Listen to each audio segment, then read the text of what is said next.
আমসর প্রাক্তন সভাপতি রেজাউল করিম সরকারের কংগ্রেস ত্যাগ নিয়ে প্রতিক্রিয়া ব্যক্ত করলেন সোনাইয়ের বিধায়ক করিমউদ্দিন বড়ভূঁইয়া। তিনি বলেন, কংগ্রেস দল মুসলিমদের বাস্তব কথা বলতে বাধা দেয়, এর জ্বলন্ত উদাহরণ রেজাউল করিম। রেজাউল সংখ্যালঘুদের পক্ষে বাস্তব কথা বলায় তাকে বাধা দেওয়া হয়েছে বলে মন্তব্য করেন তিনি। আজকে কংগ্রেস নেতৃত্ব কোনোভাবেই চায় না, কোনো অবস্থায় চায় না যে স্ট্রং মুসলিম কোনো লিডারশিপ কংগ্রেসে যাওক বা গ্রো করুক। আমি শুধু না, সারা আসামের একই অবস্থা। আজকে রেজাউল করিম সরকার জয়েন করার 24 ঘন্টার মধ্যে ওকে বাধ্য করা হয়েছে রিজাইন দেওয়ার জন্য।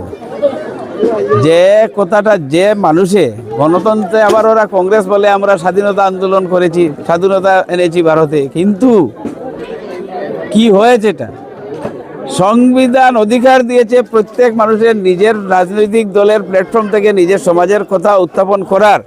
রেজাউল করিম যখন উচ্ছেদিত মানুষের কথা বলার চেষ্টা করেছেন, তখনই ইউনিটির কথা বলেছেন, তখনই ওনাকে অপমান করা হয়েছে, একরকম গলা ধাক্কা দিয়ে কংগ্রেস থেকে সরানোর ব্যবস্থা করা হয়েছে।